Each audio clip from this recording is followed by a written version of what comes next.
Nobody else is online. I'm talking about our viewers, our audience.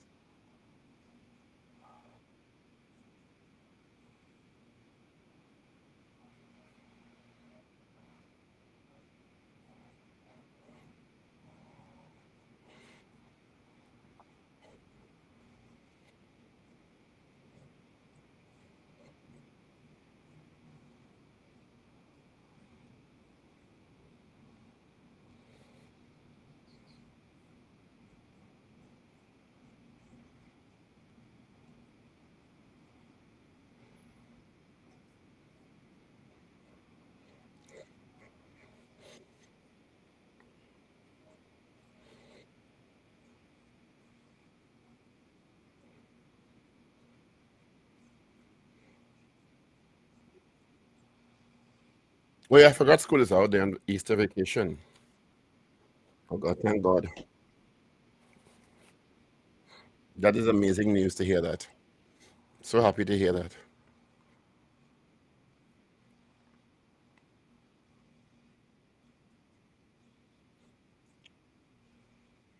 Well, it's 2 short weeks anyway, so it's just like 8 days they have off when you think about it.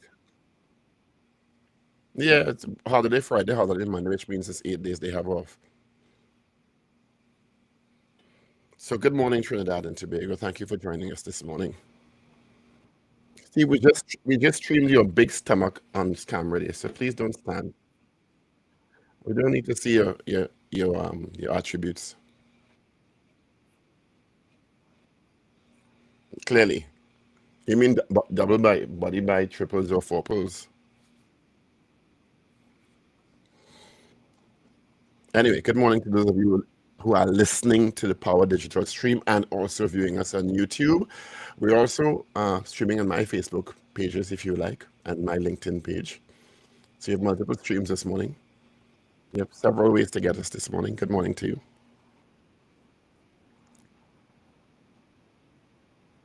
Well, don't be so hard on yourself. Anyway, good morning to you. It's Tuesday, the 4th of April. Yesterday was a scorcher. I have a joke for you. So we're in the newsroom yesterday, and because I went out for lunch to grab some lunch and came back. And when I went out, the car was reading 35 degrees.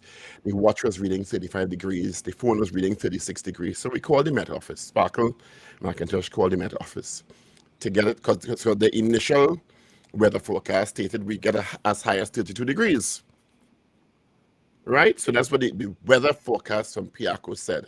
Officially, we were supposed to get as high as 32 degrees. So we called the Met Office to ask why was this anomaly taking place. I give you 1,000 guesses. You never know what they told us. We checked Google. We checked the Miami Meteorological Office. All were saying 35 degrees in Port of Spain in Trinidad and Tobago. 35 degrees because we felt 35 degrees. Yes, everywhere else was 35 degrees, but the airport was 32 degrees. No, they said because we're probably in the city and there are buildings, it's 35 degrees. But so when I was driving on Rice Road, it was buildings. So when I was driving on Rice Road, it was buildings.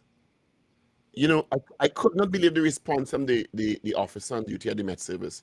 And he's telling Sparkle, well, guess what? It is 32 degrees. I know you all are feeling like it's 35 degrees. Yesterday was no 35 degrees, unless somebody could prove that to me. Otherwise, no.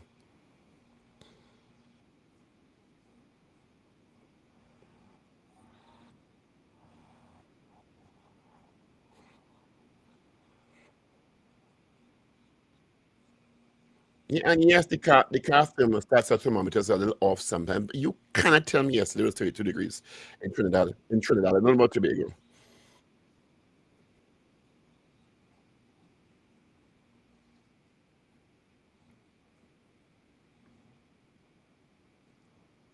And can they have sensors in different parts of the country?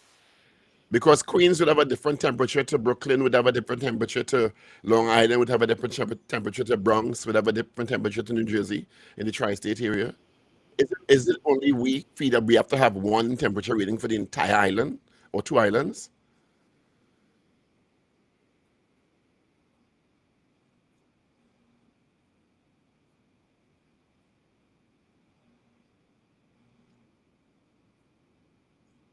Steve, sometimes it's raining in Sao. It's raining heavily in Chagonas, and it's bright sunshine in Shafla and Montclair. Okay? So, look, you all need to have more localized island weather sometimes because this one weathercast for the whole island or for the two islands, each island is just not up to scratch at all. I wish you could call the Met Office this morning to explain that. Let them explain it to us. Maybe you could call, is it Gary Benjamin is his name? The meteorologist. Yeah, let's call the Met Office this morning to explain this 32 degrees that they presume was this. Just say that was your projection and something happened in the atmosphere to make it hotter. Just say that. But don't try to convince me that yesterday was 32 degrees because I know. No. Five different other sources saying 35 and 36 degrees. No.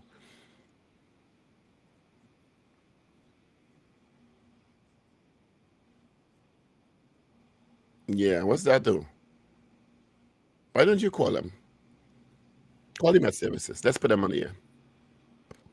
No. Something wrong with that man.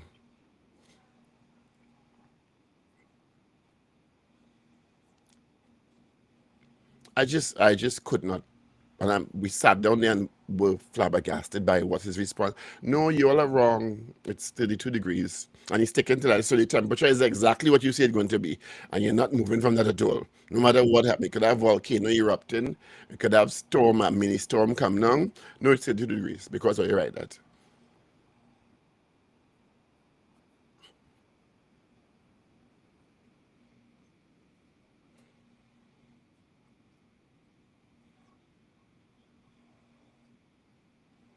Somebody's saying we're not getting audio from you. Your microphone is off, but I'm hearing you loud and clear. Yeah, 31 seconds ago. Yeah, so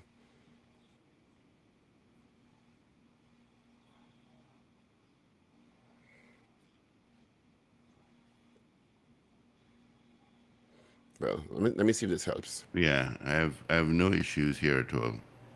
Right, are you hearing it now? Let us know on the chat, Yeah, well, let me please. check YouTube quickly, Let's see if and I'll try and I'll call Gary Benjamin.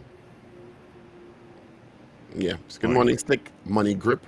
Wow, Slick Money Who? Grip. What a name in Brooklyn. KM, Edward Young, Ray Jaron. Right, we're hearing it now. I think I had to Oh, add you did our something. musical stream to the stream. I thought it would have worked without it being there, but there we go. All right. Right? All right. Melissa, Nelson, good morning to you. So, those of you who were in Trinidad yesterday, because I know we have several international listeners, LA is right? in Trinidad. Did Morning, you feel it LA. was 32 degrees yesterday? All right, where was I going? Did you feel that was an accurate weathercast? That should be all pulled this morning. You have You know, confidence in our Met Citizens forecast or something like that. I don't know. What was I going to do? Gary Benjamin. That's it.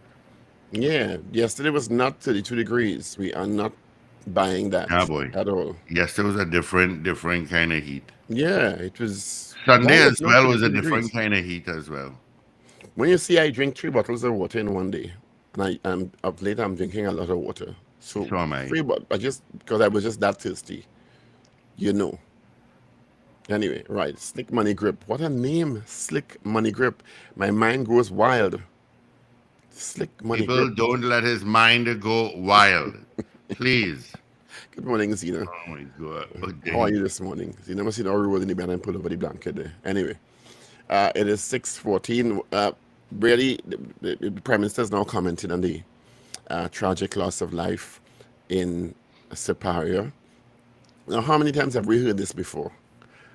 So What did I do here? the Morris's home, where the mother and daughter unfortunately passed away from that fire, was a few minutes away from the Siparia fire station. But the fire tender there was not non-functional. So the Pinal fire station had to respond. How many times have we heard that?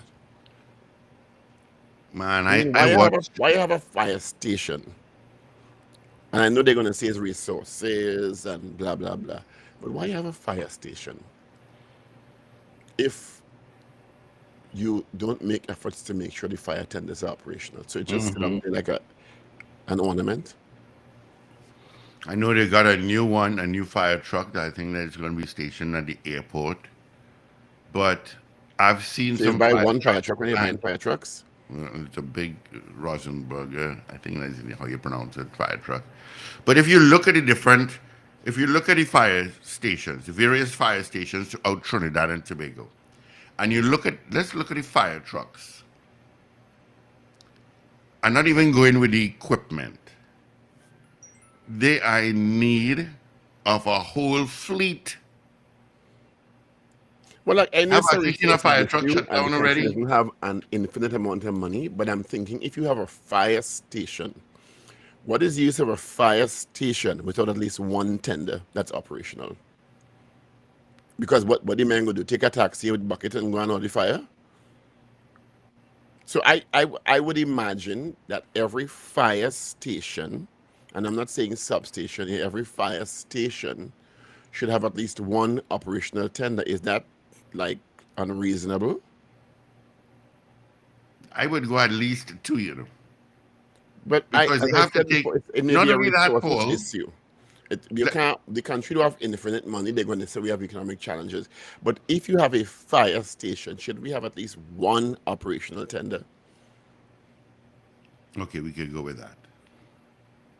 Yeah, the ideal thing would to be have two or three, depending on the size and the accommodation in the station. But what is the point of a fire station with But 10 or hold on, 11 men employed and training and stuff without a fire tender to respond to a fire in a particular area?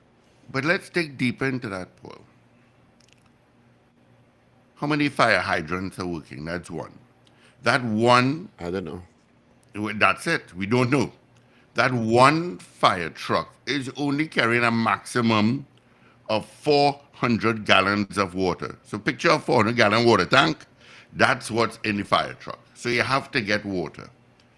Sometimes, if it is, let's use that fire in Superior. Are there water trucks now to head to the location to give water? You confused me. 400 gallons is going to finish in a couple of minutes.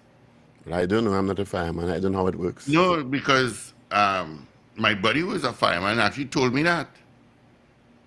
And he's an avid listener to the Power Breakfast show. Good morning to you.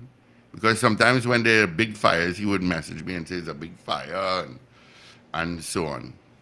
But I guess they would have But other means, other chemicals they could use, and fire officers are trained to, I guess, use what they have. Yes, I fully agree with you that the ideal thing would be to have more than one fire tenders, but I am not sure that the resources in the country at the time would be able to accommodate that. So I'm saying at yeah, least one.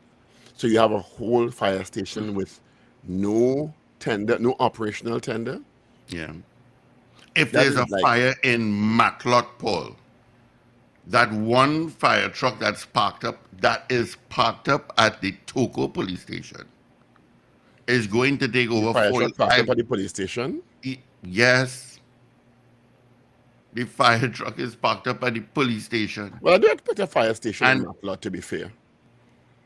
nobody, there's such a population within that Rampanalga, San Souci, Well, Grand I don't know. River, Matlot.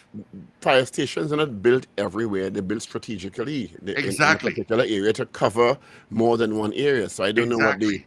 So if the so, I'm population just density saying, is if like. there's a, let's say there's a fire in Grand River, a station have to leave Grandy to head down there if they need That's assistance. a long drive Exactly, on a strange road.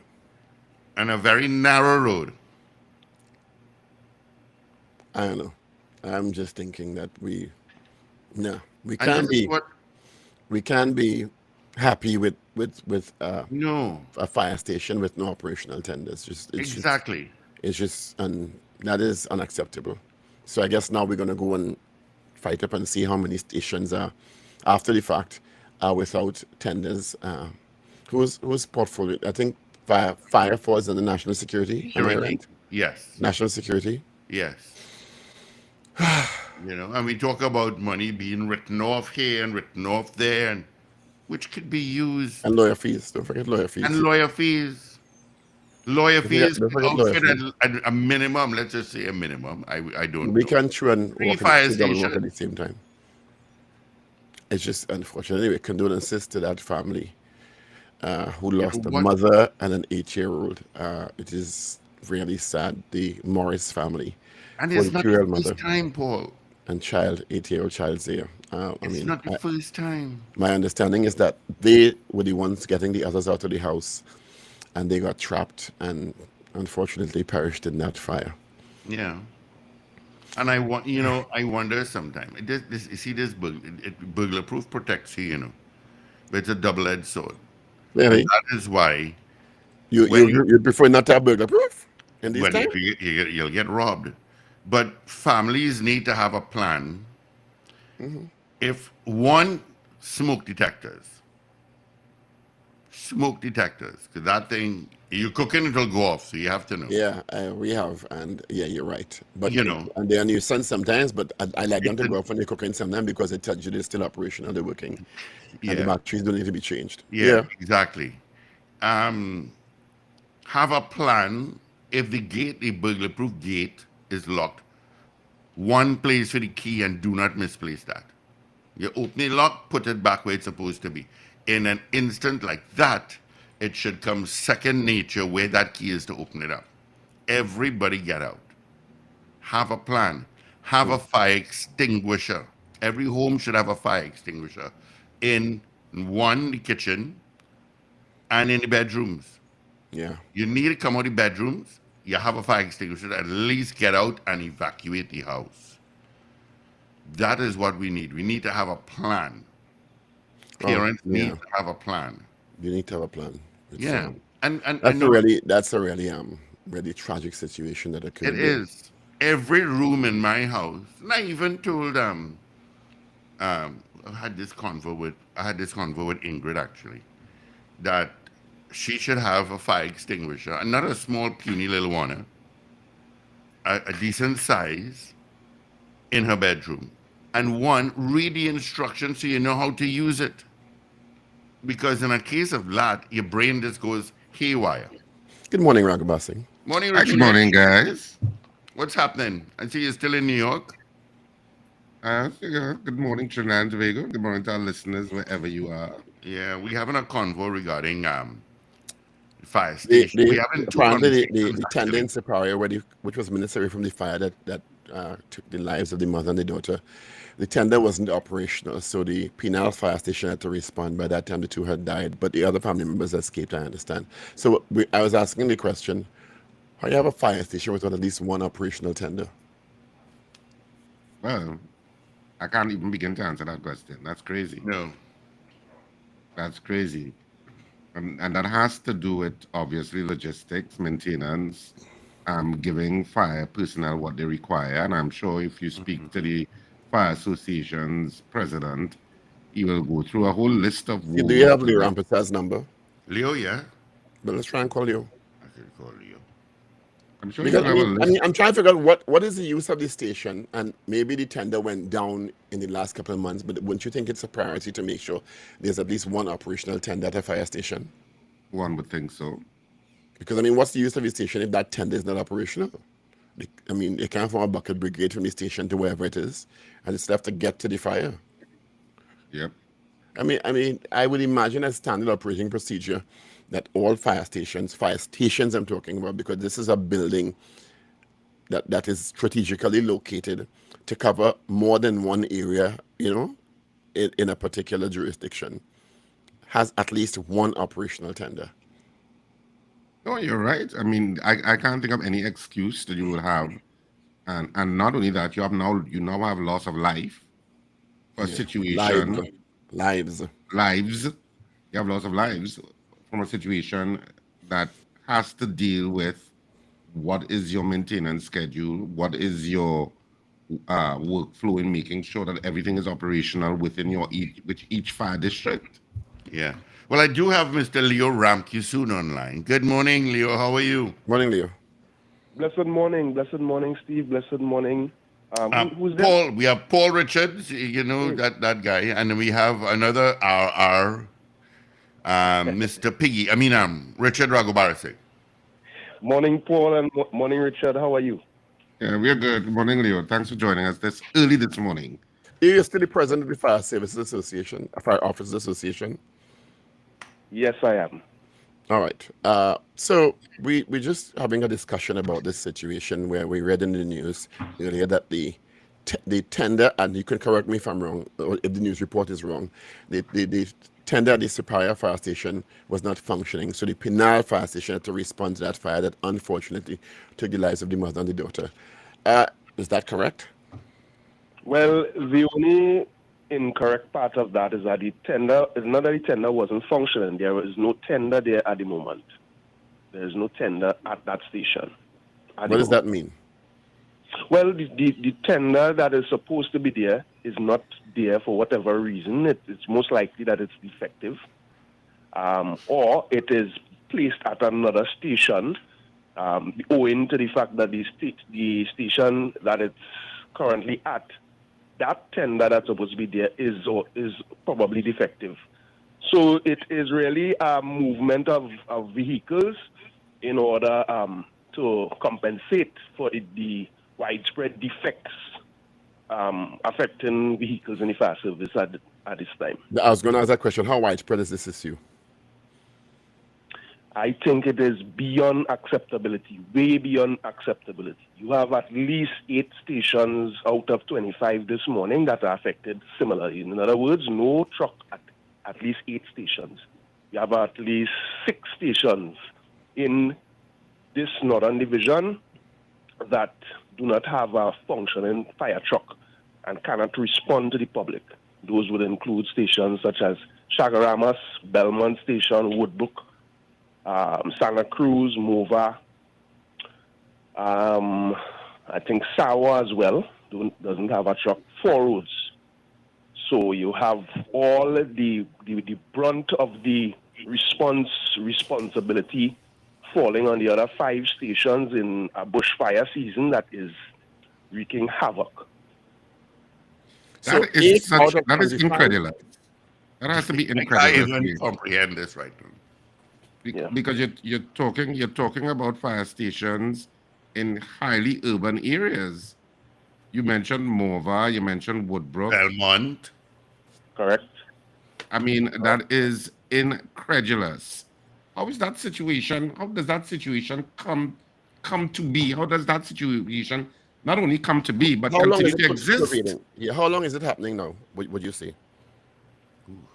Well, as you know, Paul, I have been clamoring for attention to be paid to this issue for some time now, quite some time now, and it has deteriorated to get to this point now, such that I have been calling for as high up as the Prime Minister to pay recognition to what is happening in the fire service, because it's not just the fire officers that are being placed at risk, but more so the public, and we see it playing out in real time now, where it is coming home, right? We see, and our condolences go out to the deceased in Siparia, right? The mother and child, and we had another gentleman passing away who died in a fire within that same week. Yes, last week. That's right. Yes. Right, so it is coming home to roost. Remember, the fire service responds to at least 6,000 emergency responses every year. 25 fire stations responsible for that. And when we have 8 out of those that are incapable of responding, it places an enormous strain on the others. We had just yesterday, we had 2 vehicles that were burnt in the Santa Cruz area, and there was no possibility for a response from the fire service. Those vehicles burnt, and fire service could not respond because the other trucks were out fighting fires all day, and they were not able to go there. We simply don't have the resources right now. And of course, it's bushfire season now, so it's worse. It's as exacerbated. It's much worse. Around this time, we will get no less than 3,000 bushfires. So How long have these stations not had tenders, if you know, or is it different times with different stations?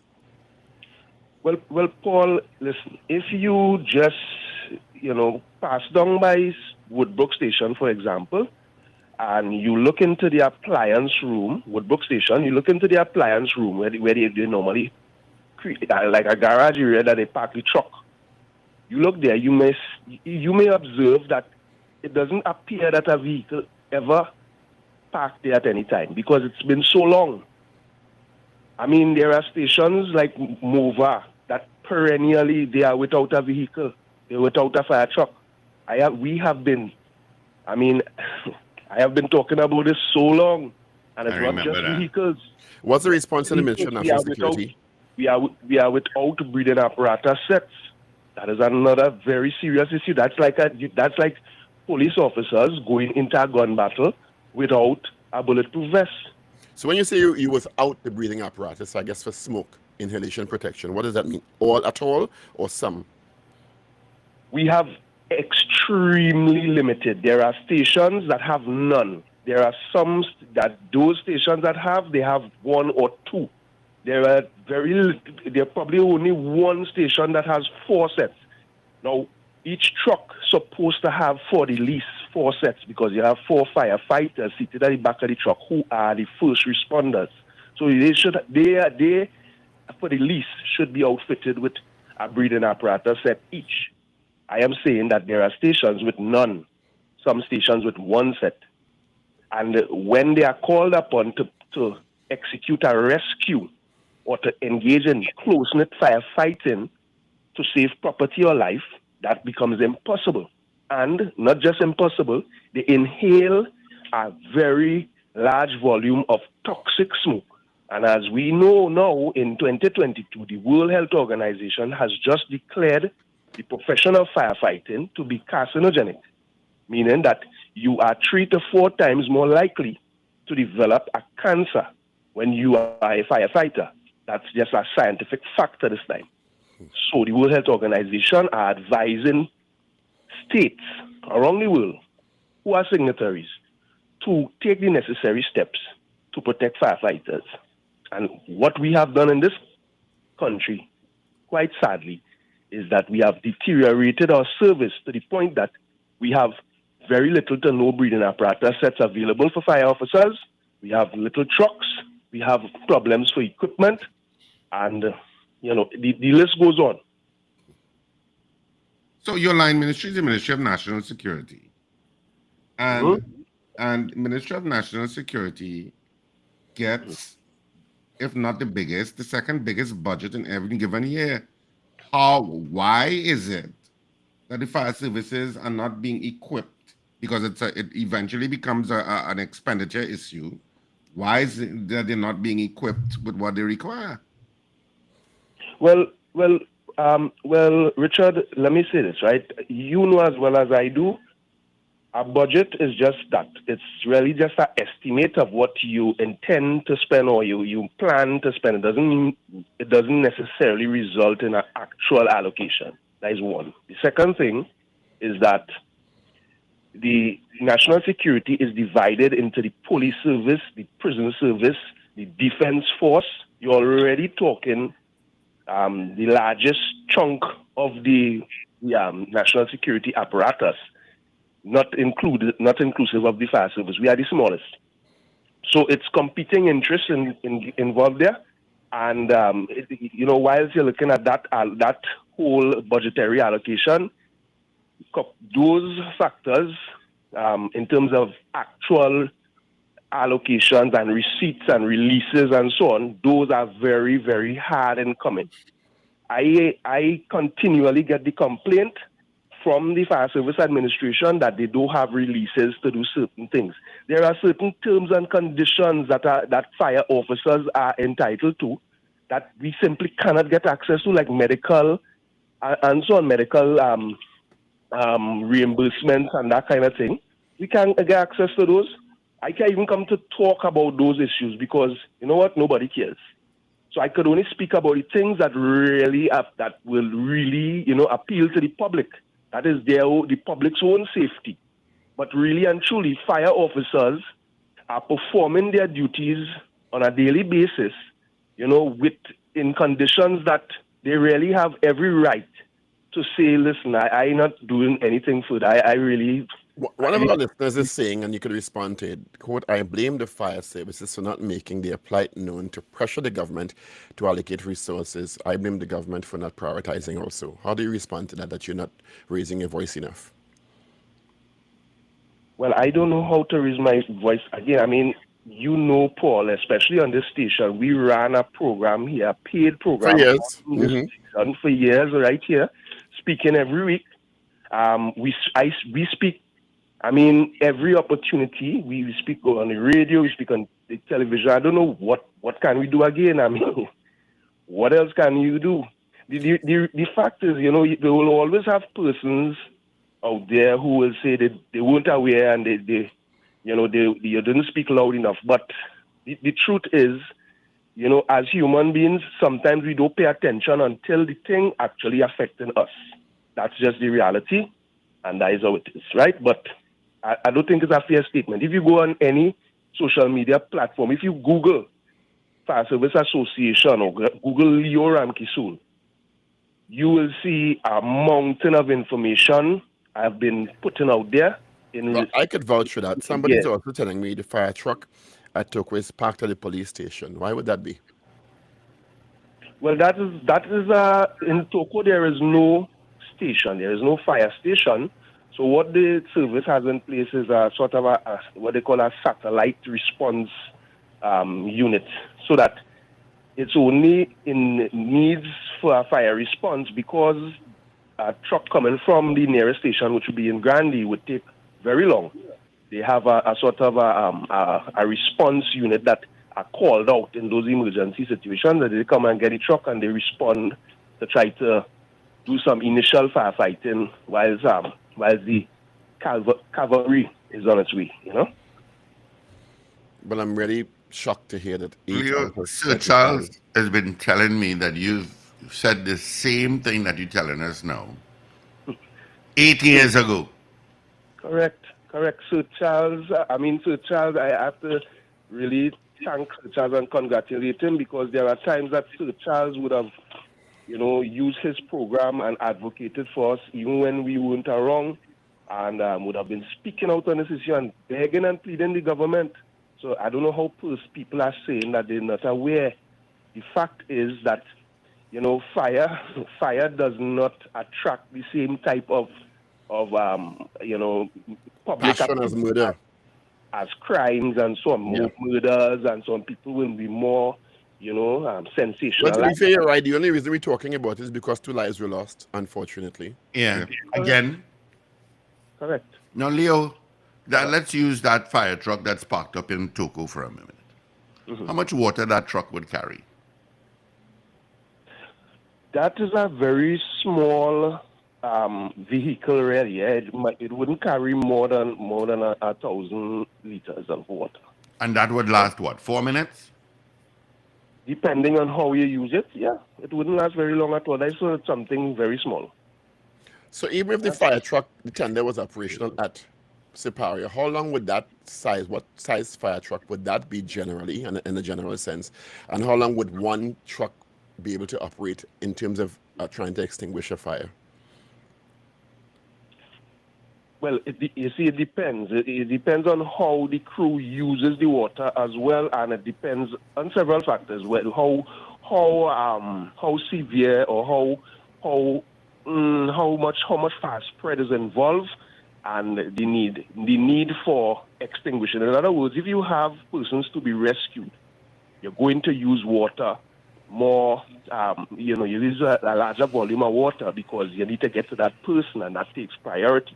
However, if there's no one to be rescued, all persons are counted for.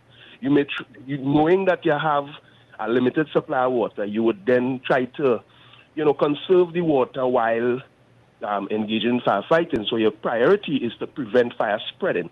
You don't want it to go beyond where it is. So you kind of contain the fire. But if you have to get inside, you will have to go on the offensive. So you have to get in and fight, So all of these factors will determine how fast your water will finish. So, as I understand it from the report so far, water would have finished on the while the guys were engaged in firefighting. I would tell you, Paul, When I read the story yesterday, I read the report, I was in tears. And I would be honest with you, I was hurt because of the loss of life, but I was even more hurt because I know what my colleagues were going through. I know what they were going through. To know that lives are unaccounted for and inside of a burning building, and you on that fire scene, and you have to leave to get water, knowing the community is there around you. I know that excruciating feeling. I have been in firefighting situations where I would have been engaged in firefighting and unable to contain the fire, and it's very frustrating. So I could only imagine what it's like in that situation when lives are lost and lives are involved. That those guys need counseling, those guys need intervention. I know. I spoke to the guys who dispatched them yesterday, that morning, and they need counseling. They are psychologically, emotionally. Yeah, because you see, and they are the ones who have to now go in and identify that bodies were charred and wait for the DMO to come and all of that. So they have to go through that process of emotional trauma. Yeah, that's not easy. Yeah, that's not easy. Yeah, to see Yeah. a child Leo, wake up. Yeah. let me ask, and I brought this up earlier, what percentage of our fire hydrants are operational? Well, it's difficult for me to put a percentage to it. It's, you see, because Steve, the thing about it is that the use of fire hydrants sometimes depends on a liaison sort of facility or arrangement between the fire service and WASA, because WASA has the ability to turn on, pump water into particular hydrants to assist us. So sometimes hydrants are not working at a given point, and depending on the situation, we could call WASA and get water to that hydrant. So, but then you have some hydrants that are simply non-functional whatsoever.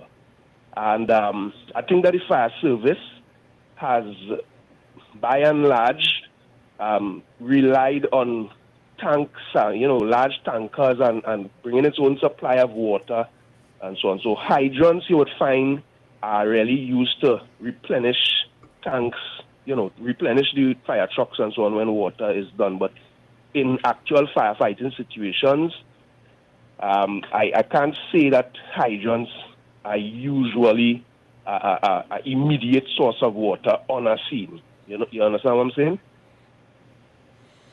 Is it that because we have a history of them not being dependable, or is that just modern day firefighting?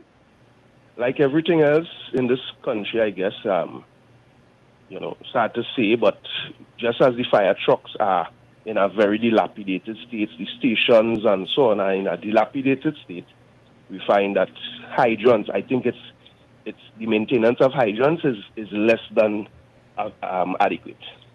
And just finally, Leo, because we have to go to our big stories this morning in the newspapers.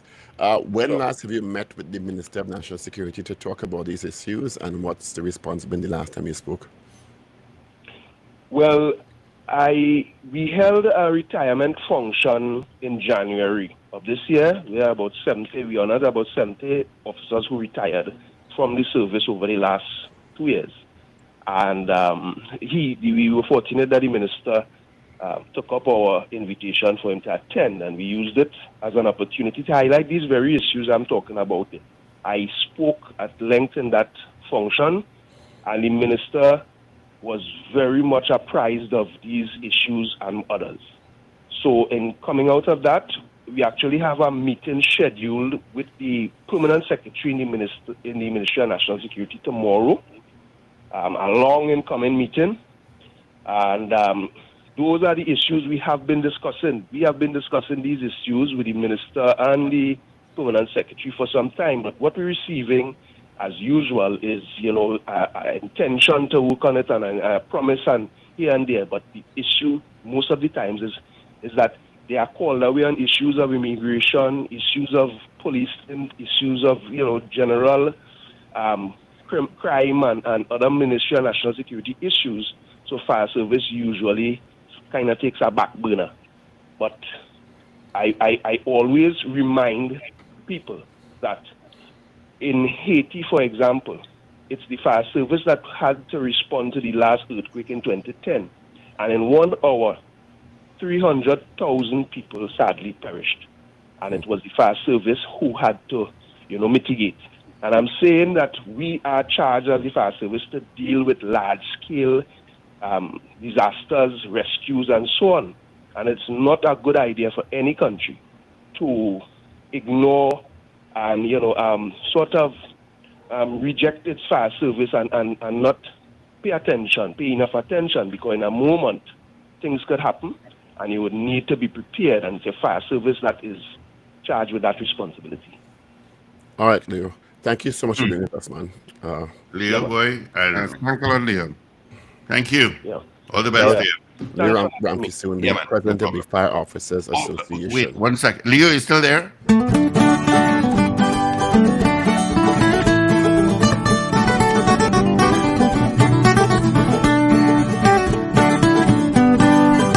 The hill over Rich Plain up in Diego Martin, and people were calling, and we couldn't access it, and we needed that Bambi bucket. But I guess you know the story about the helicopters and all of that, so that I don't think that is available to us anymore. Oh, it's in a museum now. Okay. Possible. Yeah. Yeah. Thanks, Leo. All right. All the best. Thank you, Leo Ramkissoon there, talking about the challenges the fire officers are facing. At 6:47, Richard, do you have newspapers? No, I don't. All right. I find yourself to that kind of grumble, though. I'm sorry, Paul. No, I don't have newspapers today. Much better tone. You're tone sensitive, so I'm surprised that you're not aware of your tone this morning. Let me go online. It's Tuesday, 4th April. Okay, let me start with the news day.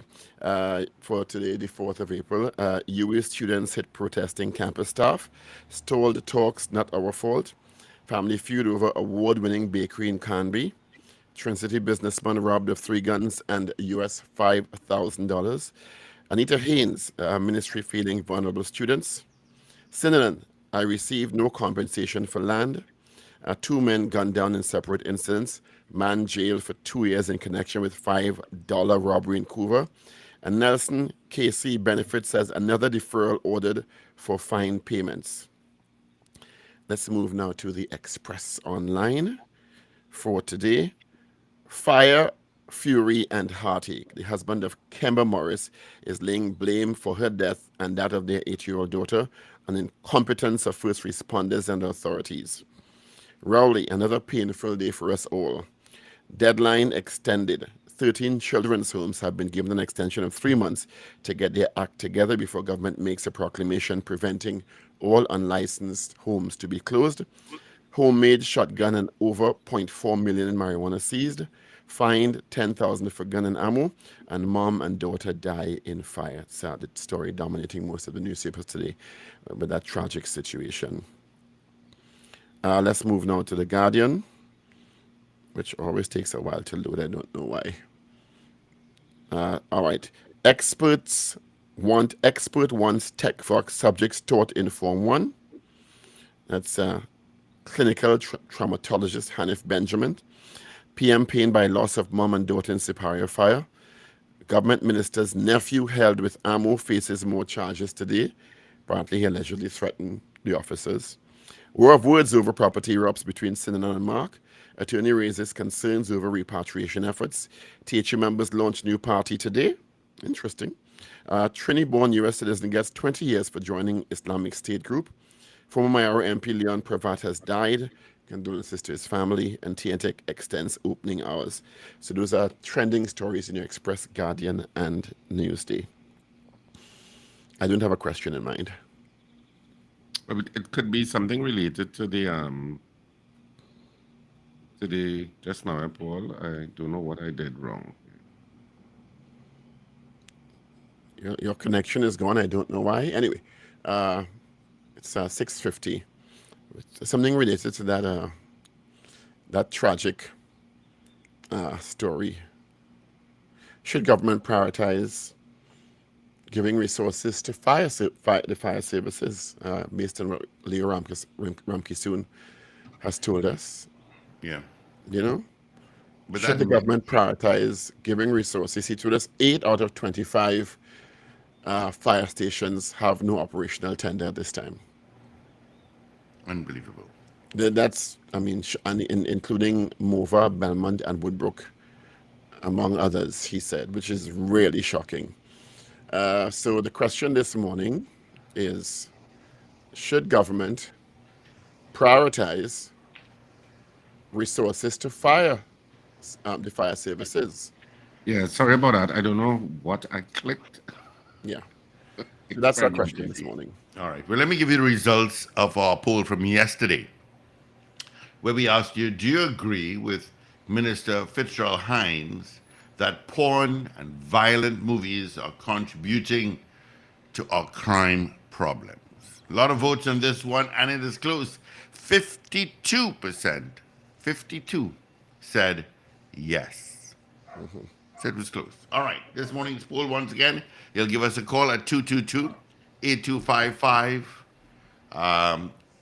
Toll-free North Americans, 866-525-1099 on our message board via our mobile app on our website, and as well as on YouTube. You could give So our us... question this morning is, should the government prioritize giving more resources to fire services? Yes. I would just add the adjective immediately. Immediately is a good adjective. That's a good adjective. Yeah. Yes, coming up after 7, the 7 o'clock news, we'll have criminologist Randy C. Prasad. So you can look out for that, and you can start voting right now. Yeah. So should the government... So our poll this morning, should the government immediately prioritize expenditure to the fire services or on the fire services? Because, of course, we just spoke to Leo Ramkissoon, and he indicated a lot of what is required and a lot of these things... What I said, Ramkissoon, Leo Ramkissoon, and a lot of what he said, of course, is years old. These are years old complaints that have not been addressed. So Charles said he's repeating the same thing Leo has for the last 8 years. Crazy. Herder Wells out in Queens, good morning to you. Ms. Maloney, good morning. Goth Celia in Valencia, good morning. Be safe, my friend. Chris Toussaint, all houses should have smoke detectors. Totally agree with you. I have a few, actually, and a few fire extinguishers. Good morning, Carol Guevara. Trev in Arima. You're writing, right, Rich? Says yes. Yeah. Wayne out in Simcoe, Ontario, Canada. Yes. Lorna. Morning, Lorna. Carly Indy. Absolutely. Carol Guevara says yes. All right. 222-8255. Toll-free North Americans. 866-525-1099. Messages on message board via our mobile app or website, and even on YouTube. Like Slick Money Grip. Yes. Thank you so much. Should the government immediately prioritize expenditure on the fire services and equipment, etc., that they require? That's our poll this morning. What do you think? Should the government immediately prioritize expenditure on the fire services? That's our poll question this morning. And I'm coming after that tragic fire yesterday. And, of course, our interview just a couple of minutes ago with Leo Ramkissoon, who's the president of the Fire Services Association. What's your take, listeners? CJ out in New York says yes. Ms. Maloney, morning doodoo, says yes. Beefy Smith, long overdue, yes. All right. Should the government immediately prioritize expenditure on the fire services? That's our poll this morning. All right. Message us, give us a call. Message us on YouTube. Yeah, as we stream on YouTube this morning. And so wait, so the situation, yes, the situation on that fire was they're fighting the fire, ran out of water, had to leave to get water and come back? I gather the same That is thing. that is my sense of what Leo indicated. Mm-hmm. That they ran out of water, had to leave, and then come back with water to continue fighting the fire. And As two I people shake have my lost head. their lives. I can't imagine the kind of grief that family and relatives of those two people would be going through this morning. And not only that, probably anger too. DJ Ray in Tampa, long overdue.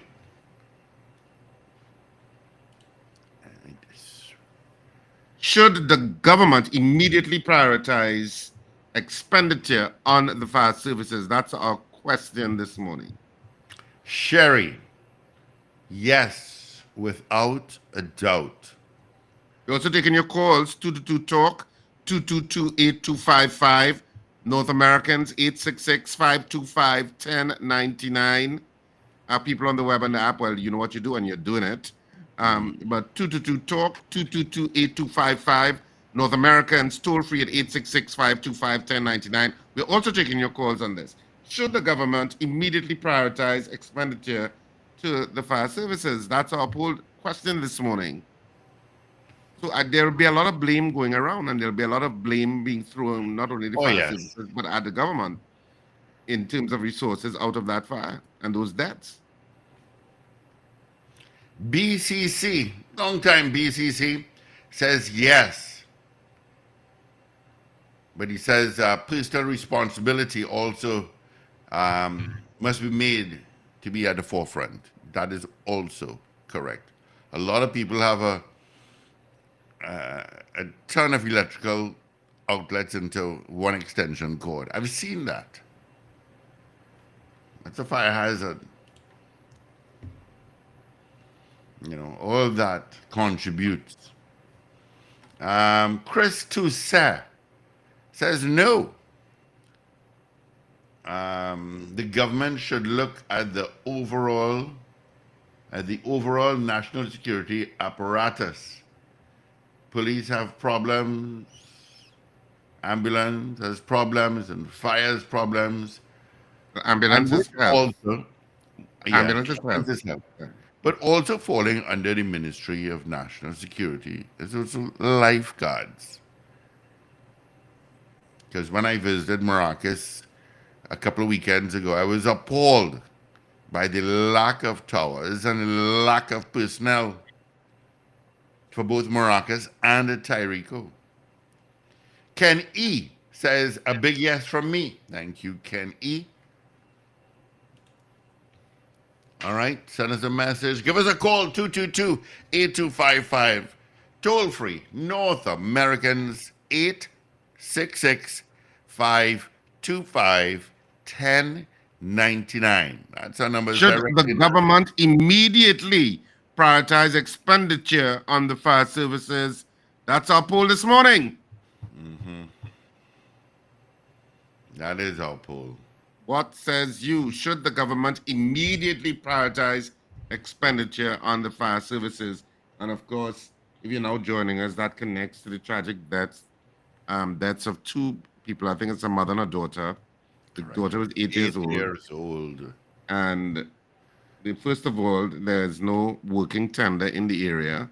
So a fire truck had to come from another district, ran out of water, had to go and get water, and come back to fight the fire, according to what Leo Ramkissoon indicated.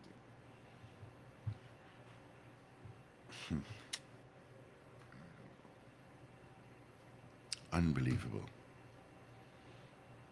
There's so many things to fix in Trinidad. It's like, is there anything that's completely fixed and done and we don't have to come back to it? I don't know. I don't know.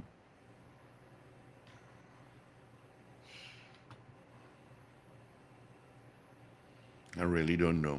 Alistair Hart. Good morning, Alistair. A big yes. Thank you so much, Alistair. A big yes. All right. Miss Ingrid, my answer to the poll is absolutely yes. Long overdue. Embarrassing, to say the least. Long Islander, yes.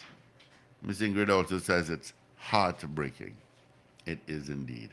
Tragic story. Tragic. All right, let's get into our 7 o'clock major news. AV is in. This is your news bulletin from Power 102 Digital. Prime Minister Dr. Keith Rowley describes Sunday's horrific house fire, which claimed the lives of a mother and her 8-year-old daughter, as painful. Meanwhile, the woman's grieving husband says first responders, including fire authorities, are to blame. And President of the Fire Services Association, Leo Ramkissoon, says 8 out of 25 fire stations have no functioning fire tenders. Details in a moment.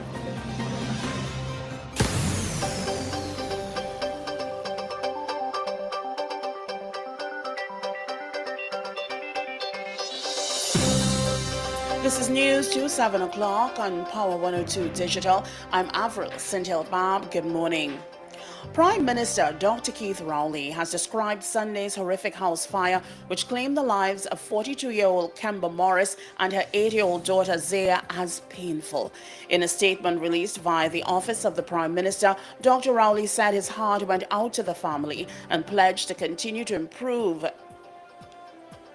their ability and infrastructure to minimize the frequency of such occurrences. Morris' home is a few minutes away from the Siparia fire station, but as the fire tender there was not functioning, the Penal fire station had to respond.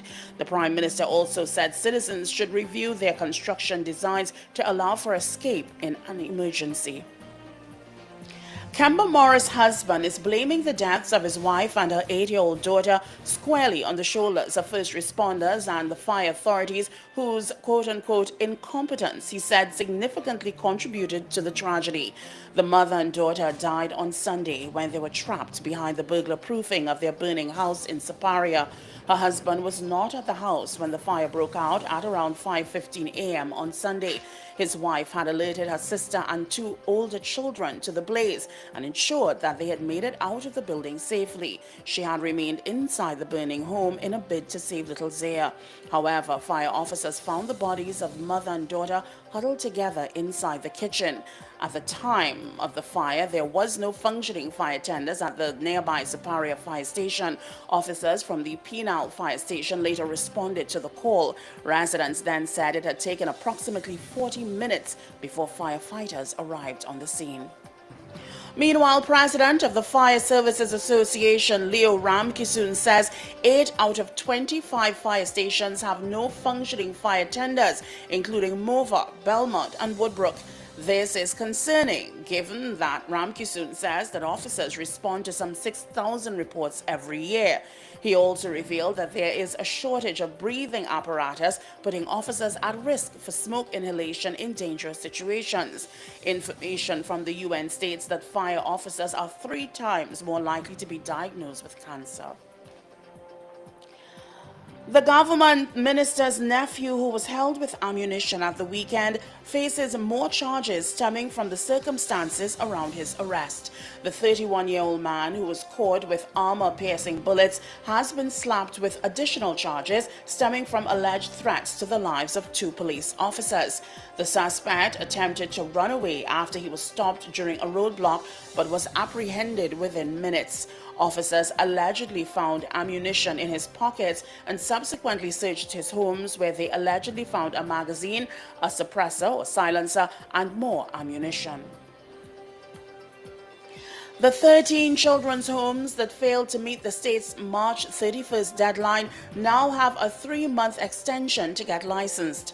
At a virtual media conference yesterday, Minister with responsibility for Gender and Child Affairs, Ayanna Webster Roy, said the decision to push back the date for the proclamation of laws which will make unlicensed homes illegal was made in the best interest of the children currently at those facilities.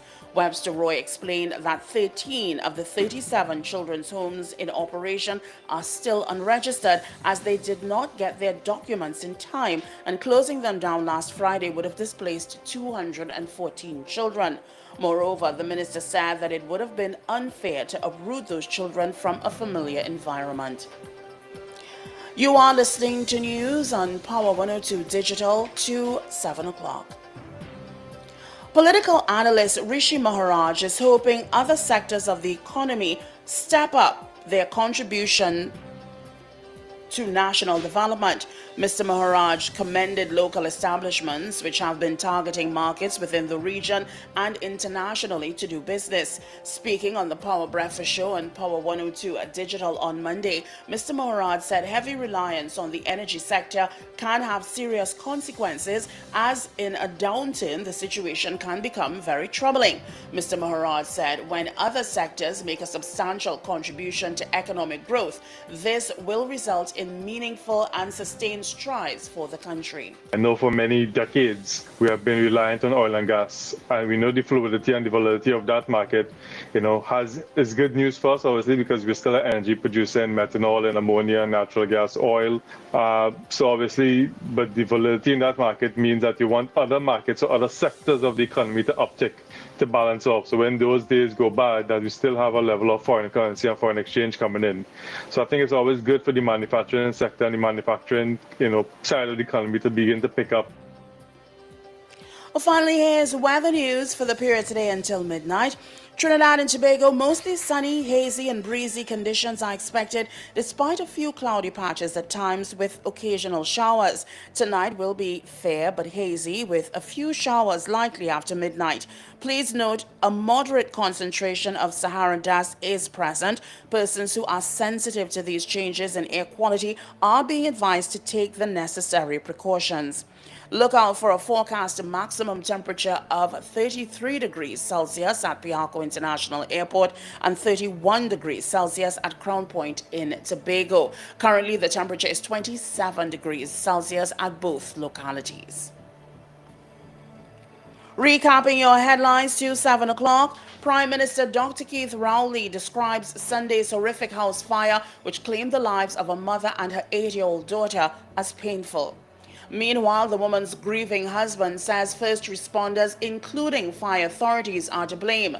And President of the Fire Services Association, Leo Ramkissoon, says 8 out of 25 fire stations have no functioning fire tenders. I'm Avril Sintilbab. That was news to 7 o'clock on Power 102 Digital. Look out for news in full coming up once again at 12 noon today, and an update coming up at 8 o'clock this morning. For more details, log on to power102fm.com. Up to date and Power 102 Digital. Alrighty, 8 minutes after.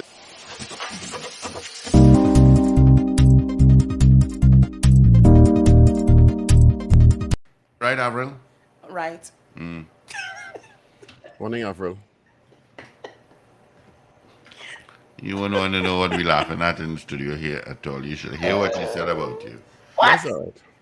I'm accustomed. Yeah, I know you're accustomed. What? I didn't say anything.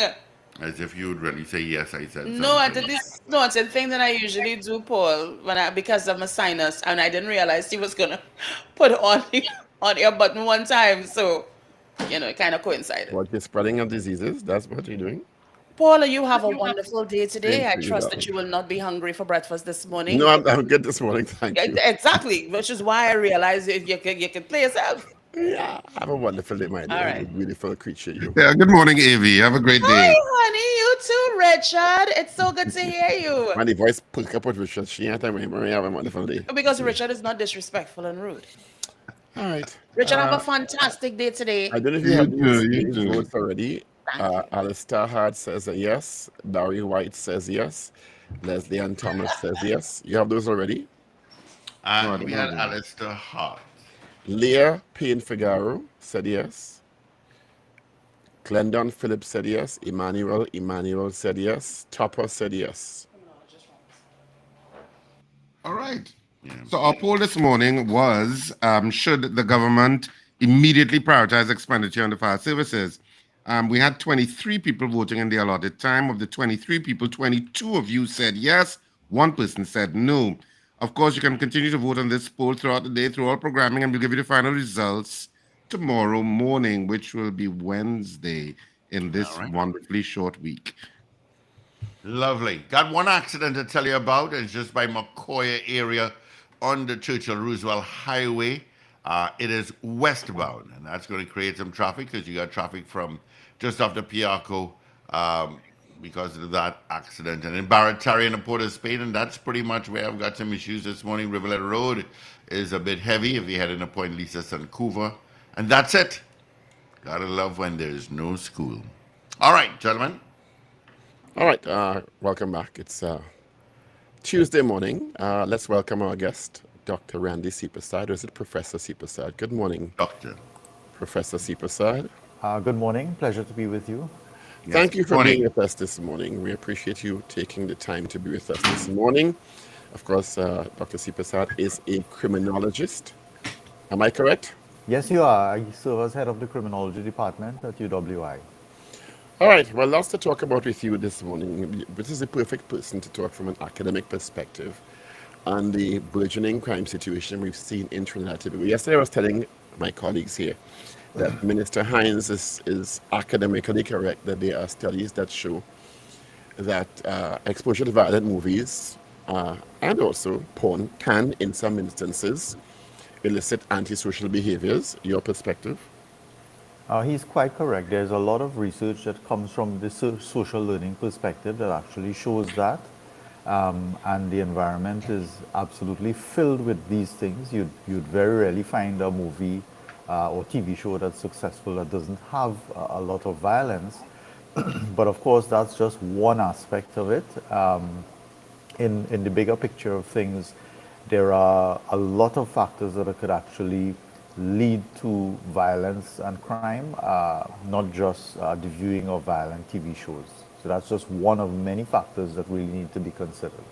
Yeah, I'm glad you said that because I was a little confused because the same music, and not music because we didn't mention music, and music can also have a violent component. But certainly the issue of porn and violent movies is something that's ubiquitous around the planet. We watch the same movies other people watch, and of course pornography is universally accessible, except maybe for certain countries with that restricted access. But And younger certainly people, hopefully. you can still see it in other countries, and there are other countries that have a better handle on crime and violence in their countries than we do, even though Right. exposed to um, those same Content. sorts of those Right, same right. So, issues. yes, and you're right, because when we look at factors that drive crime in any particular place, one of the things that researchers, persons who do interventions, criminologists, etc., focus on is what you call effect size.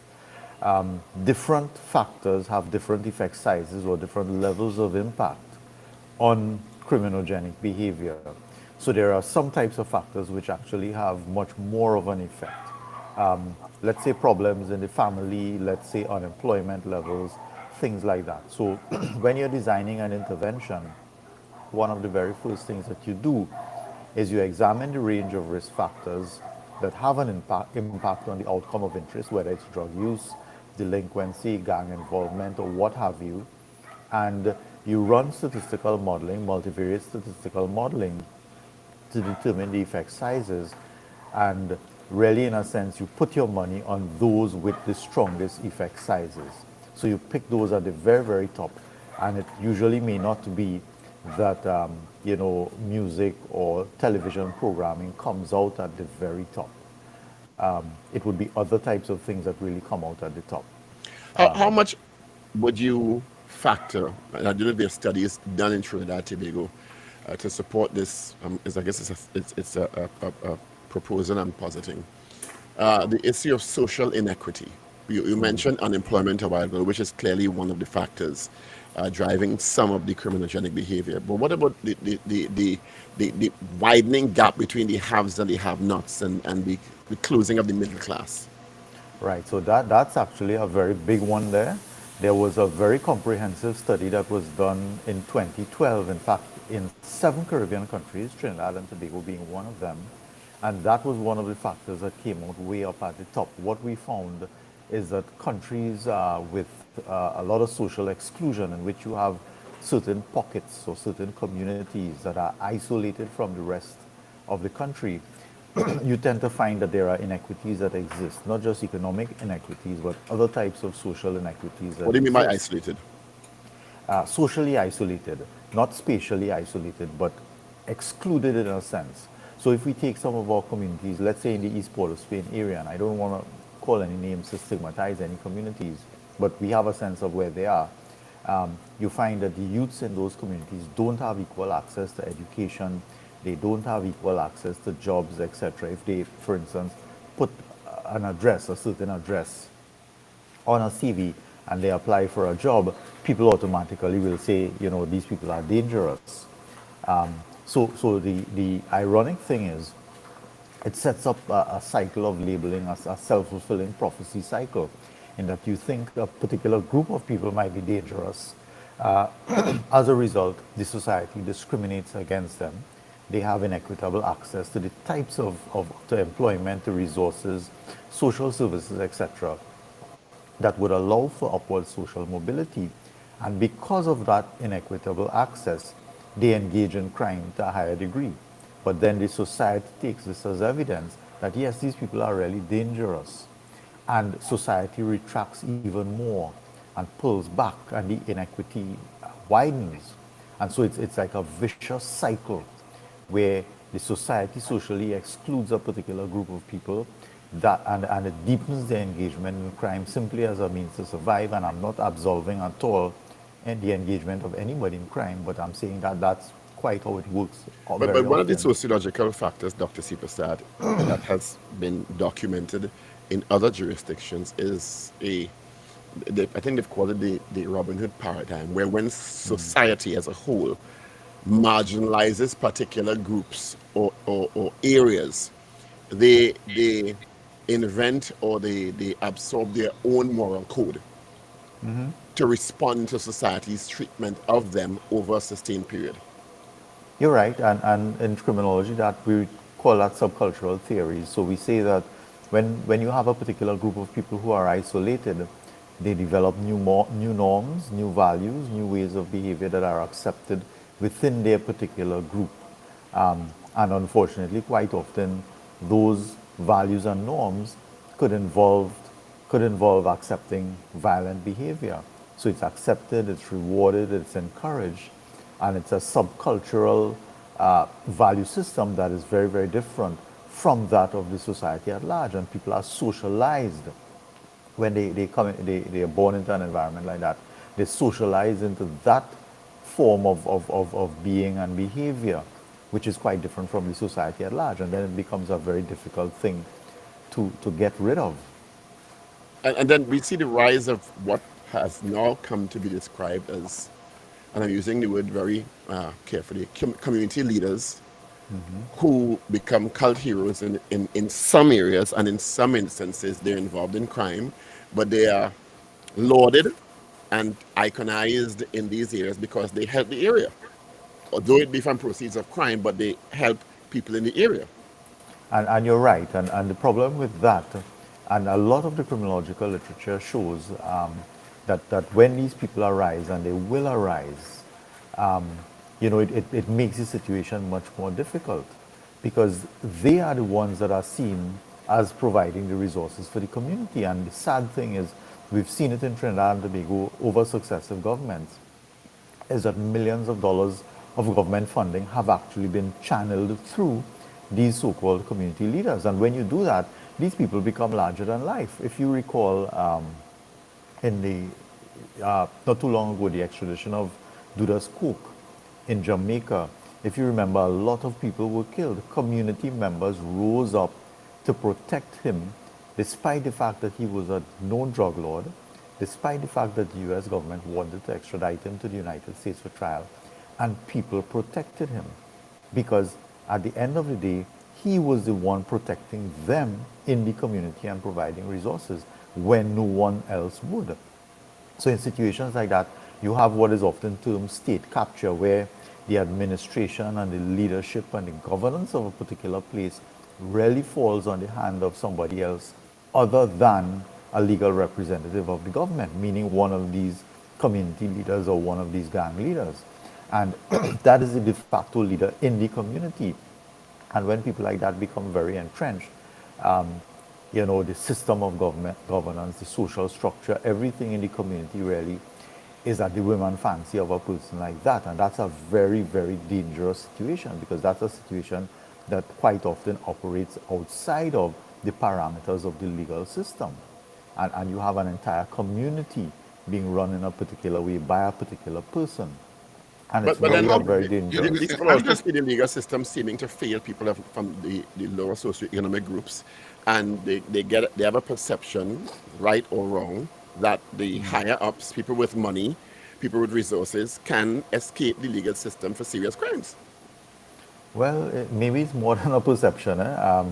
If you if you look at the statistics, you would see that quite often what we focus on, and I'm not saying we shouldn't focus on this either, but what we focus on is the street level crime, the easier targets, as it were. But the big fish, you've seen it over and over and over in in all kinds of discourse, and I even heard the minister acknowledge it just the other day, the importance of corruption in the country and how intractable it was. Just a few days ago, at a seminar at UWI, that is something that doesn't happen. There are persons who are known to be engaged in illegal activities. They're high up, and they're never touched. What is very interesting, though, that the minister mentioned last Friday, is there is a bill that the government is actually trying to pass, which will make it a lot easier to target these kinds of persons. In other words, you could use the systems that are in place, such as the Financial Intelligence Unit, other types of systems, to monitor the assets of people higher up. There are even laws in place that will allow for things like phone tapping. That is something that is actually done. That phone calls could be monitored, etc. If there is a reason to believe that something is happening wrong, let's say corruption or whatever. So there are systems in place. The thing that Minister did point out, though, is that a bill like that will need majority support in government, and whether the opposition will support it or not, it's a good bill. But it's, of course, a bill that a lot of people would, especially people in power, would probably be against. So you could imagine there's going to be a lot of backlash for a bill like that. But it is a step in the right direction. Everybody should be held accountable under the law. Nobody's above the law, rich or poor. I hear you, and I hear all of the analysis going on here, and all of this analysis is not new. These things have been discussed before, and have they been discussed ad nauseum within a Trinidad and Tobago context, and yet here we are in 2023, still in the grips of a crime wave. If you, I don't need to call it a crime wave, a crime situation that we have been in for several years. And I mean, of course, it's also reflected to varying degrees of the islands. But let's focus on Trinidad and Tobago specifically. What do we need to do to get out of this? And for a lot Right. of So, people, and for a lot of people, I mean, the analysis is great, but they want to know what are the solutions. right. And the solution, honestly, Richard, is very, very simple. What we have not been doing with successive governments is we have not been focusing enough on prevention, right? Drawing from a health model of crime prevention, the public health approach, what it tells us is that if you want to stop something, you need to get at the root causes of it. We don't focus on the root causes at all, or very, very little. Maybe 5% of the budget in national security may go towards the things that are actually causing crime, and we focus very heavily on the things that we think that the public wants, meaning the suppressive side of it, meaning the prison system, policing, and all of that. I'm not saying that we don't have to focus on imprisonment or on policing and all of that. That is extremely important. But as long as you leave the drivers of the problem in place, the problem is going to keep coming back. And the criminal justice system is going to reach a point, and has reached a point, where it's so overwhelmed that it's struggling to deal with the problem. But nobody's touching the drivers. I'll give you some very good examples. The Citizen Security Program was a very important component of the Ministry of National Security. It operated under Inter-American Development Bank funding. And from the time IDB funding ended, the program ended. And that was the one component of the Ministry of National Security that was focusing on prevention. What are you doing with kids in schools?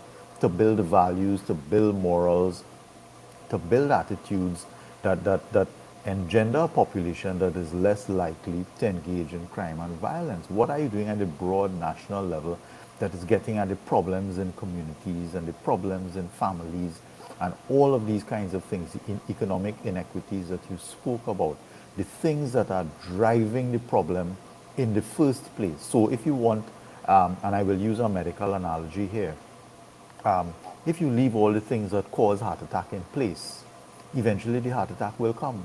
If you don't watch your diet, if you don't exercise, all of that, the heart attack will come. And then you're panicking to do something about it. That's the approach that we take. We wait, we do nothing, we wait until the heart attack comes, and then we're all panicking after the fact has happened, meaning after the crime has happened. This is when the police comes in. This is when imprisonment comes in. And we are just leaving the problem to happen and then trying to struggle with it on the tail end. That's not the approach that we need to be using, right? We need to put equal emphasis on the preventative. And there is a massive wealth of criminological research that shows that this is how you deal with the crime problem in the medium to long term. The big problem is nobody wants to wait until the medium or long term. Everybody wants it to happen in the 5-year time period. And there are no solutions or very few solutions that give you that kind of very, very quick turnaround.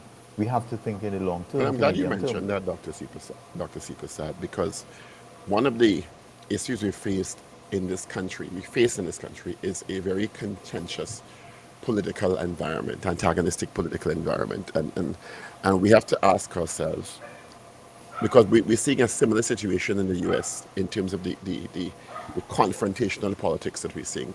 And how much is that an underlying contributor to the burgeoning crime situations? I'm really glad that you said that, because the thing is, the adversarial system that we have is actually a contributor. And it's so bad here that when a political party, a new party comes into power, we essentially throw the baby out with the bathwater, good or bad, simply because it's something from the past political party.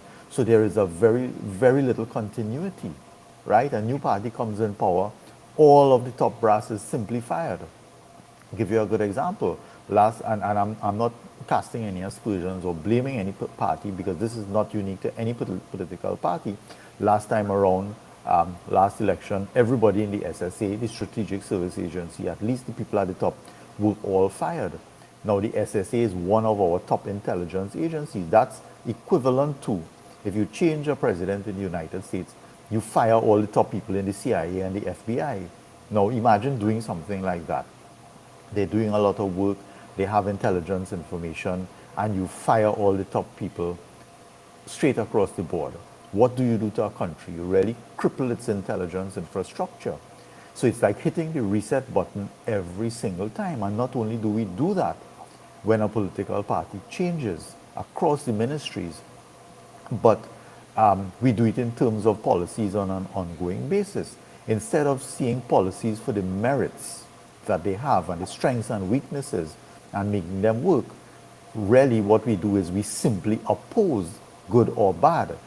So there are things that are very good and needed, but we simply oppose it because we are in opposition and we are doing our job, and that's what we do. Everything that political party A comes up with, political party B will see as bad. And until we reach a point where we realize that we both have the same goal, meaning the betterment of the country, and we work together for solutions, we will never reach that point where we are actually working towards the country. All we are doing is fighting amongst ourselves, and the adversarial political system that we've inherited from the British puts us in that particular position. We have to move from that. We as a nation have to change that if that political system isn't working for us. And it doesn't seem that it has been. But why is that conversation going to start? Because you have two political parties, by and large, at this point, that find it difficult to communicate with each other. And you really don't see that level of, in my opinion, that level of required statesmanship and country happening on both sides to get that conversation going. So I mean, in my, how do you encourage the political elite to get to that point of saying, look, this is where we need to go, and it's I think dire, the, and we need to do it now. I think the encouragement is right there in front of them. It's in the crime situation, it's in the economic situation. We have skills on both sides, there's no doubt about it. Both of the parties that tend to have power have a lot of skills and talent. And they have to see that. A decision like that requires constitutional change, and it takes place at the level of the president, at the level of the prime minister, and at the level of parliament. The small man on the street can't make that change happen. You could advocate for it. There are people who have been calling for it for a long time and saying that the adversarial system doesn't work. But until the persons with the actual power to change our system makes a move to change it, and people become willing to share power, which is a difficult thing. We know the history of politics and power is that people want power. They want to keep it. They don't want to share it. But the nation is going down and down. Look at the crime situation. Look at the economic situation. Where are we heading? Are we heading to a situation like Venezuela or Haiti? Is that what we want? We have to wake up as a nation, and the politicians especially have to at some point put the nation before self, the nation before power. Do you think our politicians are capable of that? I don't think I could answer that question. I hope, but I don't know. Dr. C. Prasad, you spoke earlier about prevention, and one of the most powerful socializing agents in any society is the education system. We read, but it didn't surprise me because I've been raising it for the last 6 years about the level of dropout between primary and secondary school and the lack of further training after secondary school in some instances. We spend a lot of money on GATE and tertiary education, diploma certificates, but we are not remediating persons with learning disabilities. We are not finding out what is happening to that 2,500 to 3,000 students falling out of the system between primary and secondary schools, which ironically almost loosely correlate to those ending up in prison and the revolving door. How much is our present education system structure contributing to what we're seeing today? Right. So I would rephrase that a little bit rather than say contributing. Yes, it does. First of all, there is a large literature that shows that an education system can indeed contribute, and especially if you take it from a Marxist perspective, you see it as nothing more than a selection mechanism that really separates the haves from the have-nots. The kids who already have, and the kids that are, well-to-do, so to speak, they will perform. But the kids who need it the most, who need the help the most, the kids at the lowest levels of the socioeconomic rung, they are the ones who will not perform. Now, they are the ones that we need to watch. So another way to see the educational system is as an opportunity. And this is something that I actually mentioned just last week at the conference that the minister was at UWI, that, we push academics down the throats of all of the kids. We try to fit them all into a single mold and push them into a society and an economy which doesn't have the space to hire everybody so qualified or with that similar type of training. So the education system is something that could be used to diversify the population in terms of skill sets. And we know we've had calls over many years that we need to diversify the economy. We need to broaden it in terms of the types of services that are being offered and the types of manufacturing. We need to widen it to cater to the different types of learning styles, different intelligences, etc., that kids have, so that we capitalize on the talents, the multiple talents that kids may have, or the strengths and But the you're talking about the weaknesses. smartening and restructuring what I will describe as somewhat elitist system, which focuses on the prestige as opposed to government, which focuses on, as you said, the ones who come from high socioeconomic backgrounds, who have more resources, and we still have a subconscious mindset that the ones who aren't doing well are what we used to call lazy or dunce long time, as opposed to looking at where their competencies lie and equalizing the system. We're not doing that. Every year SCA come out, the ministers will go, and this is regardless of administration, to the high performing schools and laud them, They don't go to the schools that do well in art and creative endeavors and theater. They go to the schools that do well in science, you know. So there's a subconscious support of a particular type of student, a particular category of student, as opposed to looking at a wide variety of well-performing students. Yes, and if That has a I particular message to young people. right, and if I read you correctly, I don't think you're saying we shouldn't support those who do well. Indeed, we Absolutely should, not. right? Absolutely not. And you're right. But we should equally laud and embrace and celebrate a variety of types of Right, students. and that's precisely what I'm saying. And the education system could be much more than that. Because the thing is, the education system has reached to every single child in the country at a point where they're malleable, at a point where you can affect them. You can affect their moral systems, their systems of values, etc. So it should be far more than just catering to the talents and skills of the broad spectrum of children that we have, including the differently abled, which there isn't enough emphasis on. We need far more emphasis on that.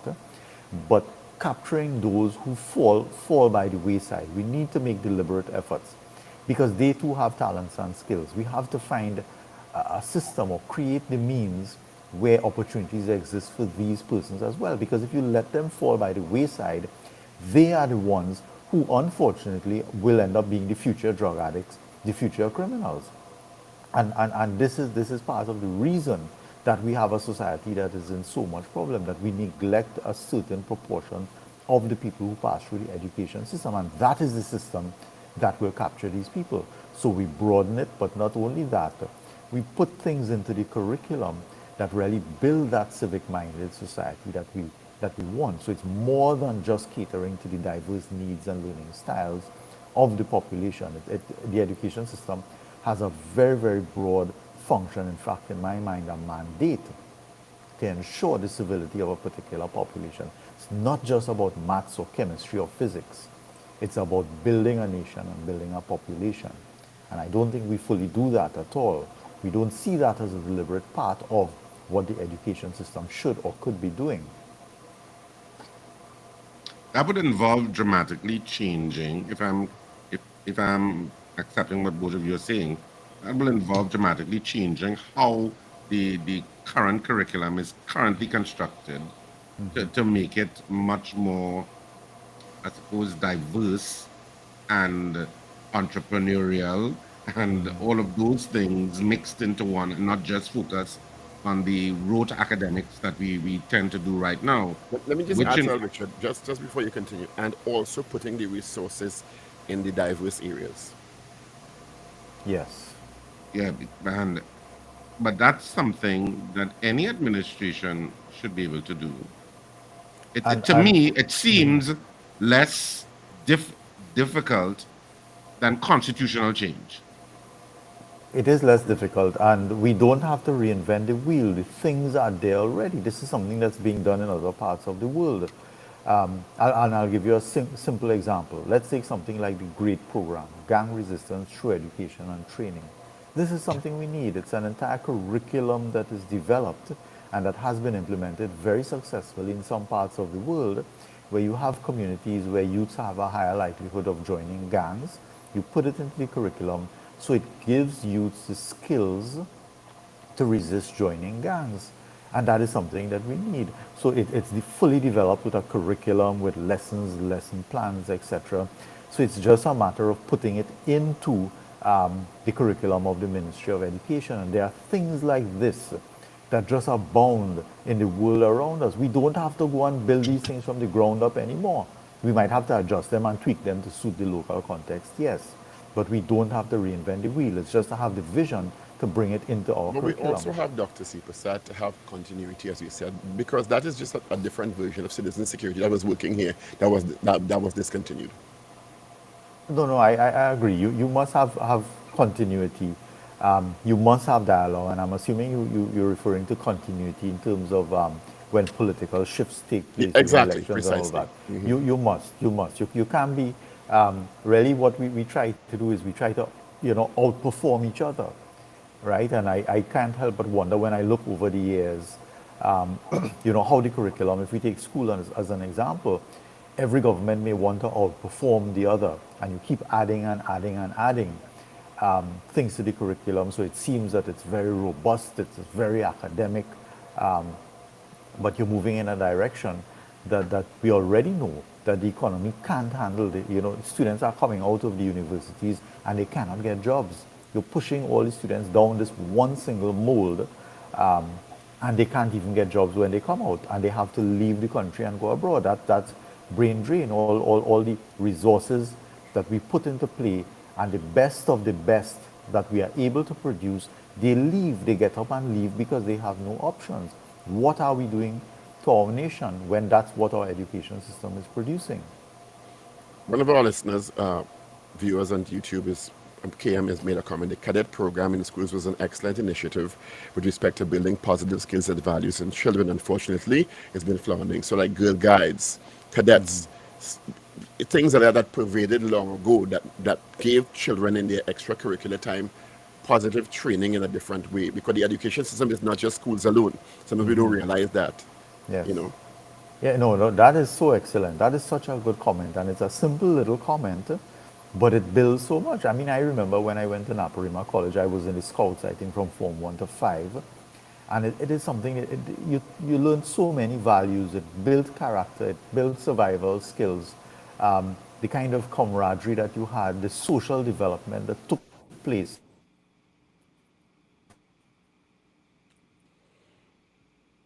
I think Dr. C. Prasad had a little bandwidth issue there. In Right.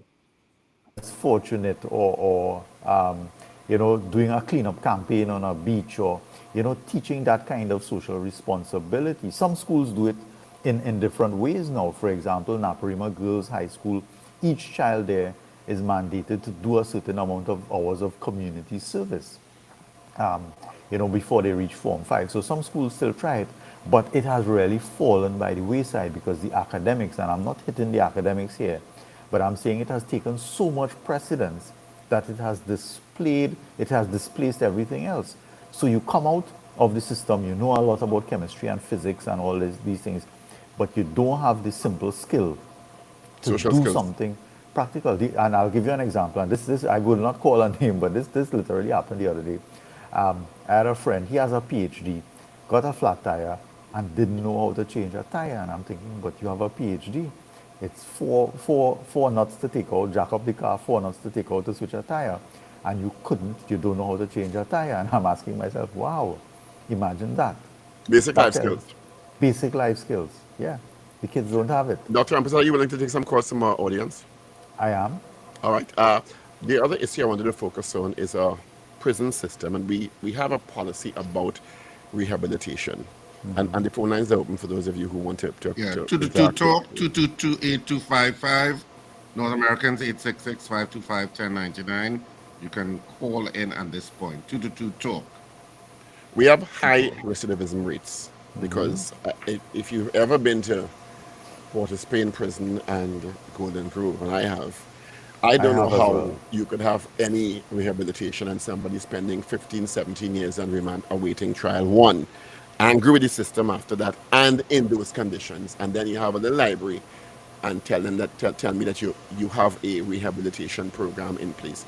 And that level of, and in some instances, it's a college for crime because you go in maybe as a softer criminal, I'm using that word very loosely, and you end up mixing with hardened criminals, and by the time you come out, you can't get a job, and you escalate.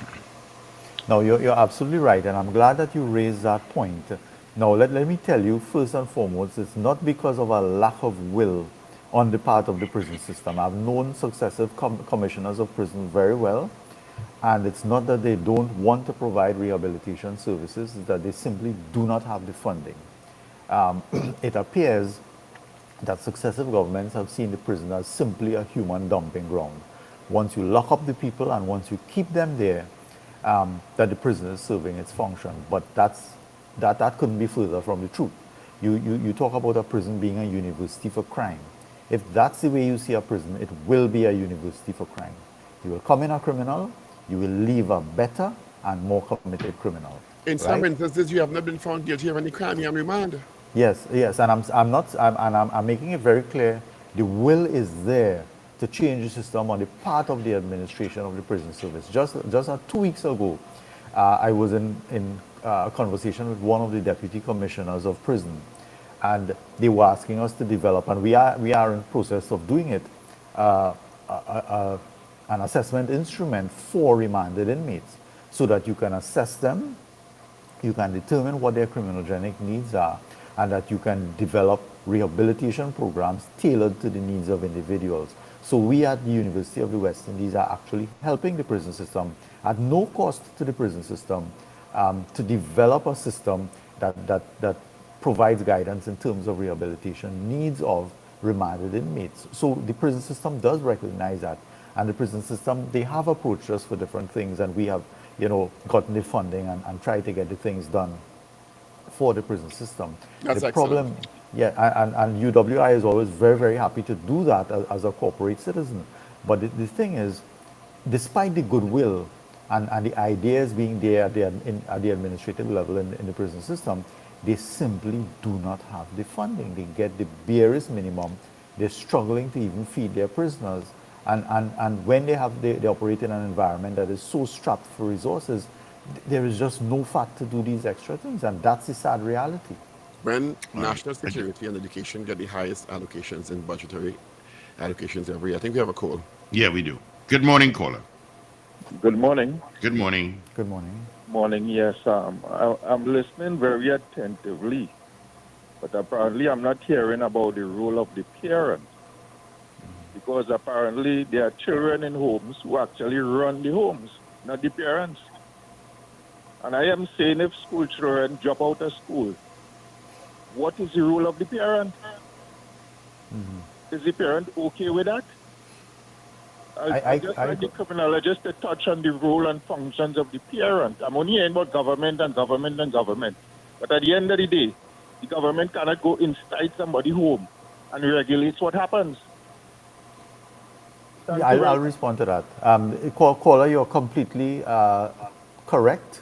The family is certainly the bedrock. And one of the things I always say is that despite the fact that parenting is one of the most important functions anybody will ever have in their life, a lot of it is guesswork. It's trial and error, right? And we do need, and I've seen programs like this, we do need to put things in place where people who have the need, communities that are at risk, etc., where people who do have the need come and receive parental training. That is something that should not happen by accident, because we as parents collectively in the nation, we are the ones who really have the most important part to play in terms of shaping But I what this fully country agree. But becomes. Dr. C. Prasad, we use the word parent as a homogeneous group, presuming that all parents come from the same backgrounds, all parents have been socialized the same way, all parents have similar resources. Well, and there are some parents who think nothing of their child coming home at 14 years with a $5,000 wad once it pays some bills. So that parent is going to socialize that child the way they think is best for survival. And I'm not saying it's the right way, but when we use the word parent, parenting means different things to different people and different groups in many instances. No, you're right. I totally don't disagree with that at all. And it's these deficiencies when things are going wrong like that, that we need to pick up and fix. But we have to start somewhere. We need to start with young kids. We need to start with the parents. We need to start with the communities. We need to start with the schools. So there is a lot that needs to come into play. And this is where that proactive, preventative type of approach that I'm talking about comes into play. So when, let's say, USAID right now has a very massive project happening, just about to start in St. Lucia, Guyana, and Grenada. And families and parenting is one of the big components that they're focusing on.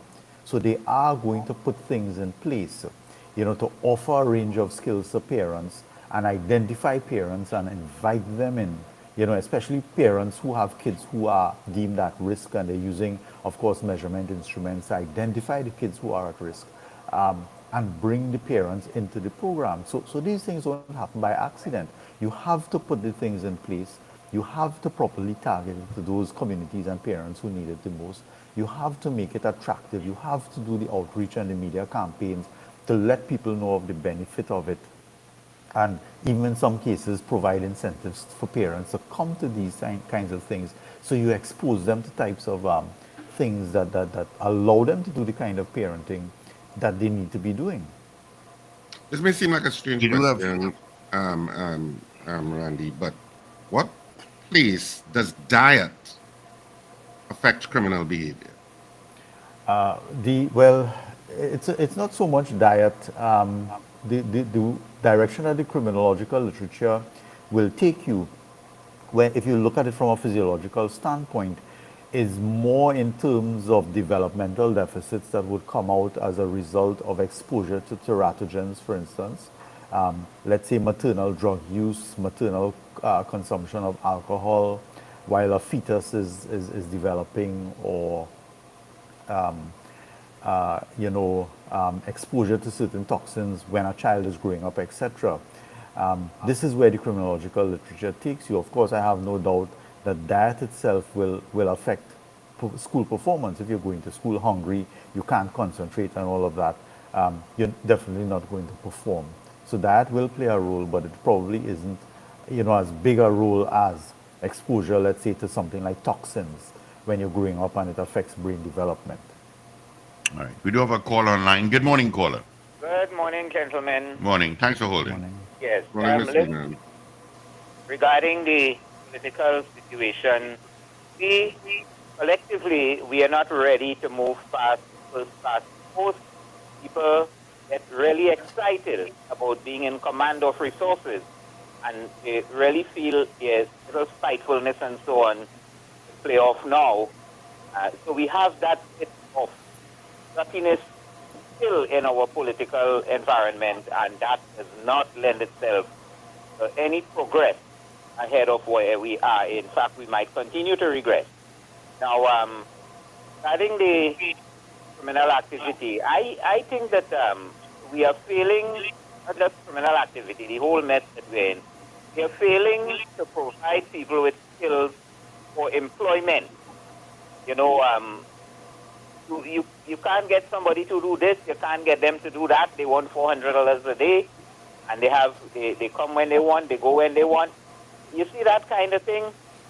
You could support that kind of thing when you have oil and gas booms, one following the other, and the government could just roll out money. You can't do that anymore, but mindset has not changed. The whole system has to be reorganized so that people can have skills and they can get jobs and so on. You would be surprised. No, well, you wouldn't be. They say money can't buy you happiness. Just try not having any. Not being able to send your children to school, not being able to feed them, not being able to afford basic stuff like rent and whatnot. So we must get employed. We must provide a level of stability. And let me say that I agree with that business about these drug-infested communities where babies are breathing this marijuana smoke and whatnot. My expert on that, Dr. Pottinger, has said that underage children in the environment of marijuana smoke is a really, really serious matter for those children for the rest of their lives. Not to mention other drugs, lack of proper nutrition, abuse, psychological abuse and all of that, stresses. And so we are producing criminals even before they are born with lifelong issues. So a lot of that will be alleviated, I think, by proper training of people to pick up employment that you then have to facilitate to ease of doing business and what have you. But we seem to believe here that the world owes us something, and once we turn a few knobs, it's going to be all right. We take it away from that. Thank you. All right. Thank you so much. Got another call. Good morning, caller. Good morning. Moving on. Good morning, caller. Yeah. Good morning. Morning. Yeah.